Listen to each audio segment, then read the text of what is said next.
நம்ம லைஃப்பில் ஏதாச்சும் ஒரு நாள் மிகப்பெரிய டர்னிங் பாயிண்ட்டாக இருந்திருக்கும். அது என்னெல்லாம் மாற்றுச்சு அப்படிங்கிறது தான் இப்போ நம்ம கேட்டுட்ருக்கோம். கால் பண்ணுங்க, உங்களோட பெஸ்ட் டர்னிங் பாயிண்ட்டை சொல்லுங்க.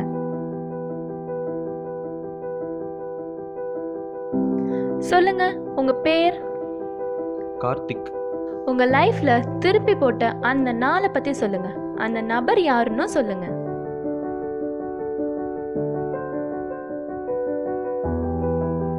எல்லாரும் சொல்ற மாதிரி ஃப்ரெண்ட்ஷிப் காலேஜ் முடிகிற வரைக்கும் தான். அப்புறம் எல்லாம் அவங்கவுங்க வேலையை பார்க்க ஆரம்பிச்சிடும். என்னோட கதை அதே மாதிரி தான், கொஞ்சம் வேற மாதிரி. என்னோட வலி, கோபம், சந்தோஷம், கஷ்டம் எல்லாத்தையும் என் கூடவே இருந்து புரியுது.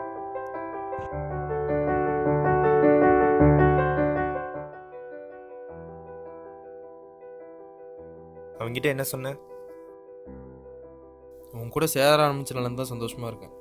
லைஃப் எதுக்கு வாழ்றேன்னே புரிஞ்சு.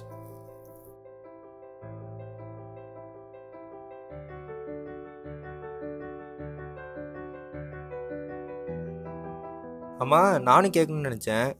என்னை பார்த்தோன்னே ஏன் திடீர்னு இவ்வளோ க்ளோஸ் ஆன? என்னன்னு தெரில, உன் கூட க்ளோஸ் ஆனால் நல்லா இருக்குன்னு தோணுச்சு, அதான்.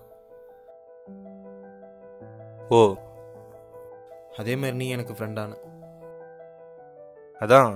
அது எப்போ அப்படி தோணுச்சு? சரியா தெரில. அன்றைக்கி செமினார் எடுக்கும்போது தான் உன்னை பார்த்தேன். எல்லோரும் செமினார் எடுக்கும்போது கிளாஸ் கவனிச்சிட்டு இருப்பாங்க. நானும் அப்படி தான் பண்ணியிருக்கணும்.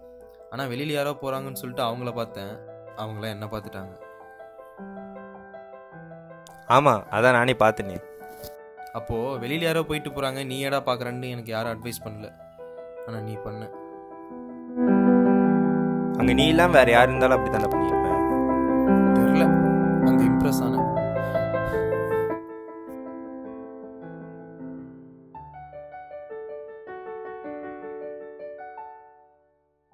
வேண்டா பெருசாக பண்ண, நீ யாருன்னு சொன்ன, அவ்வளோதான்.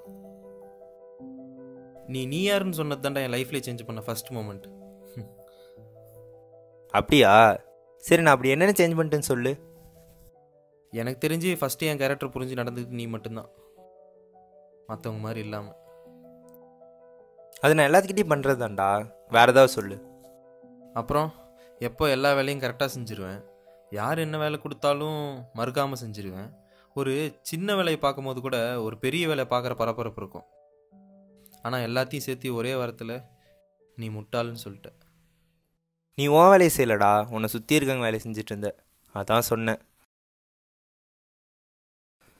அங்கே நீ அறிவல் இல்லை, முட்டாள். உன்கிட்ட பிடிச்சதே அதான்டா. எல்லாருக்கும் எல்லா வேலையும் செஞ்சு கொடுத்தாலும் பின்னாடி போய் முட்டாள்னு சொல்லுவோம். ஆனால் நீ மூஞ்சி முன்னாடியே முட்டாள்னு சொன்ன.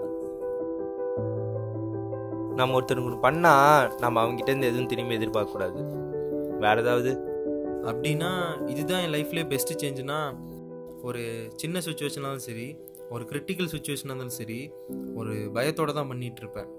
ஆனால் நீ சொன்ன எந்த சுச்சுவேஷனாக இருந்தா என்ன, நாம் பார்க்காத சுச்சுவேஷனா எதாக இருந்தாலும் தைரியமாக ஃபேஸ் பண்ண சொல்லி, அதான். ஆமாம்ல, நீ இது வரைக்கும் எந்த சுச்சுவேஷனையும் சிரிச்சு ஹேண்டில் பண்ணி நான் பார்த்ததே இல்லை. ஓகே, இது வேணால் ஒத்துக்கிறேன், நான் சேஞ்ச் பண்ணிட்டேன். நம்ம லைஃப்பில் எந்த டெசிஷன் எடுத்தாலும் மற்றவங்கிட்ட கிளாரிஃபை பண்ணி எடுக்கக்கூடாது, நீ தான் சொன்ன. ஆமாம், உன் கூட இருக்கவங்களுக்குலாம் உன் சேஞ்ச் தெரிஞ்சிருந்துச்சா? யாராவது கேட்டாங்களா என்னடா இப்படி சேஞ்ச் ஆகிட்டேன்னு? அப்படின்னா ஒன்று இருக்குது. இந்த பசங்க கூட நடந்து போகும்போதெல்லாம் வேகமாக நடந்து போயிடுவேன். சுற்றி என்ன நடக்குதுன்னுலாம் பார்க்க மாட்டேன். ஆனால் நீ சொன்னதுக்கப்புறம் சுற்றி என்ன நடக்குது எல்லாம் பார்த்துட்டு பொறுமையாக நடந்து போக ஆரம்பிச்சிட்டேன். அப்புறம் எல்லாம் கேட்க ஆரம்பிச்சிட்டானுங்க, என்னடா இவன் இப்படி மாறிட்டானேன்னு. எல்லாம் உன்னால தான். இன்னும் இருக்கா இல்லை அவ்வளோதான் முடிஞ்சுதா? இருக்குடா, அதெல்லாம். பாட்டு கேட்காம இருந்தேன், பாட்டு கேட்க வச்ச. எதா இருந்தாலும் தைரியமாக சமாளிக்க சொல்லி கொடுத்த. நாம் சமாளிக்கிறதே மற்றவங்க தெரியாத அளவுக்கு சமாளிக்க சொல்லி கொடுத்த. இப்படின்னு நிறைய இருக்குடா. நான் உண்மையிலே லக்கிடா நீ கிடைச்சதுக்கு. ஆமா, நீ என் லைஃப்ல இவ்வளவு சேஞ்ச் பண்ணிருக்கியே, நான் உன் லைஃப்ல ஏதாவது சின்னதா ஒரு சேஞ்ச் பண்ணிருக்கேன்? இருக்கு, ஒன்று இருக்கு. நானா? அப்படி என்ன பண்ண? அதான் அந்த பொண்ணு விஷயம் சொன்னேனே. ஆமா, அந்த பொண்ணு நம்பர் இன்னுமா வாங்கல? நம்ம தேடி போய் ஒருத்தர் முட்டாள்னு சொல்கிறதுக்கும் ஒருத்தர் தேடி வந்து நான் முட்டாளான்னு கேட்குறதுக்கும் நிறைய வித்தியாசம் இருக்குது. எப்பவுமே நம்ம பண்ணுறது எல்லாமே கரெக்டுன்னு எல்லாரும் முன்னாடி சொல்லிடக்கூடாது. அவங்களாம் வந்து சொல்கிற வரைக்கும். நான் மட்டும் தேடி வந்து முட்டாள்னு கேட்காம இருந்தா நான் இன்னும் முட்டாளாக தானே இருந்திருப்பேன். தெரியல, ஒருவேளை ஒன்று பார்க்காம போயிருந்தா என் ஃப்ரெண்டோட ஆசையை நிறைவேற்றாமல் போயிருப்பேன். ஃப்ரெண்டா? என்ன ஃப்ரெண்டு, என்ன ஆசை? நம்ம ஒருத்தர் மேலே பாசம் வச்சு அவங்க கூட க்ளோஸ் ஆகணும்னு நினைக்கும் போது அது நடக்காமல் போயிட்டா எப்படியாவது அவங்க பண்ணுறதெல்லாம் பொறுத்துக்கிட்டு அவங்க கூட க்ளோஸ் ஆக ட்ரை பண்ணோம். அப்போ நமக்கு தோன்ற மாதிரி மற்றவங்களுக்கு நம்ம மேலே தோன்றது ஒன்றும் தப்பு இல்லையே. நம்ம கூட க்ளோஸ் ஆகணும் அவாய்ட் பண்ணிட்டு நம்ம ஒருத்தர் கூட க்ளோஸ் ஆக முடியலன்னு ஃபீல் பண்ணா. யாரடா ஏதோ என்ன சொல்கிற மாதிரி சொல்கிற? என் ஃப்ரெண்டு ஆகாஷ். உன் கூட சேரக்கு முன்னாடிலேருந்தே அவன் என் உயிர். ஆனால் அவனை பற்றி நீ ஒரு தடவை கூட நினச்சதும் இல்லை, பேசினதும் இல்லை. ஏன்னா அவன் எல்லா டைமும் உன் கூட இருந்தவன், யாருமே இல்லாத போது கூட.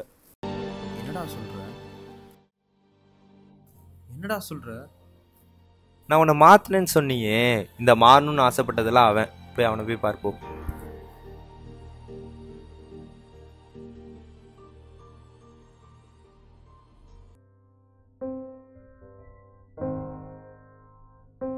மச்சான், படத்துக்கு டிக்கெட் இருக்குது, வரியா? சூப்பர்ரா, போகலாம்.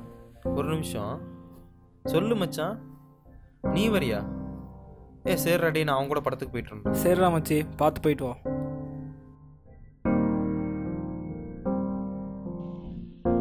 நம்ம வாழ்க்கை ஏதோ ஒரு விஷயத்த மட்டும் ஆழமாக கற்றுக் கொடுக்கும். அது நம்மளால் ஏற்றுக்கவும் முடியும், சில விஷயத்தில் ஏற்றுக்கவே முடியாத மாதிரியும் இருக்கும்.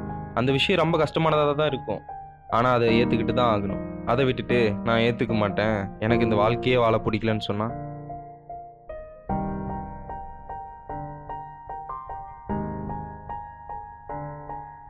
ஏய் கம்முன்னு போடா.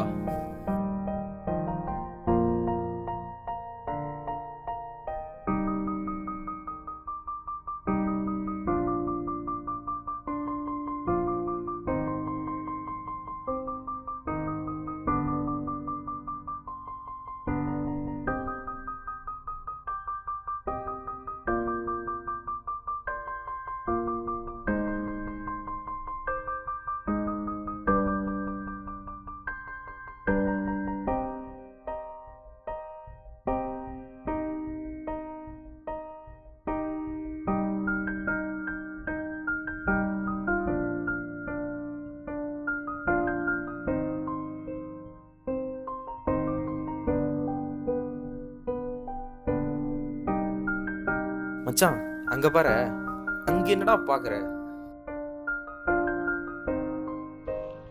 அவனை பார்க்க கிளம்பும் போது ஒன்று தோணுச்சு. என்னோட எல்லா கஷ்டத்துலையும் என் கூட இருந்தான், ஆனால் அவனோட ஒரு கஷ்டத்தை கூட நான் கேட்டதே இல்லை.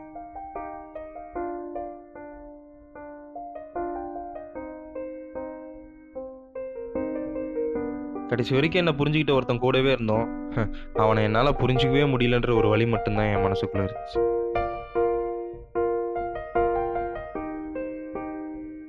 சூப்பர்ல, உண்மையிலேயே நீங்க கொடுத்து வச்சவங்க தான் போல. இருக்கலாம். எது எப்படியோ நம்ம தேடி போய் ஒருத்தர் மேல பாசம் காட்டுறதை விட நம்ம கூடவே இருக்கிறவங்க கிட்ட காட்டுறது தப்பே இல்லை. எவ்வளோ காசு கொடுத்தாலும் வாங்க முடியாத பொருள்ல முக்கியமான பொருள் ஒரு நல்ல ஃப்ரெண்டு. அதுவும் உண்மைதான், நம்ம கூடவே இருந்து நம்ம கோவத்தை, கஷ்டத்தை, சந்தோஷத்தை ஷேர் பண்றவங்களுக்கு நம்ம எதுவுமே பண்றதில்ல, ஏன்னு கூட கேட்கறது இல்லை. அவங்க இல்லாத போது தான் அந்த வழி தெரியும். நம்ம யாரையும் தேடி போய் நல்லவங்களா கெட்டவங்களான்னு தெரிஞ்சு பாசம் காட்டுறதை விட நம்ம கூடவே இருக்கிறவங்க கிட்ட காட்டுங்க. அவங்க கூட உட்காந்து பேசுங்க, உங்க எல்லா வேலையும் விட்டுட்டு. இதோட நம்ம ஷோக்கான டைம் முடிஞ்சிருச்சு. மீண்டும் அடுத்த ஷோவில் சந்திக்கும் வரை உங்களிடமிருந்து விடைபெறுவது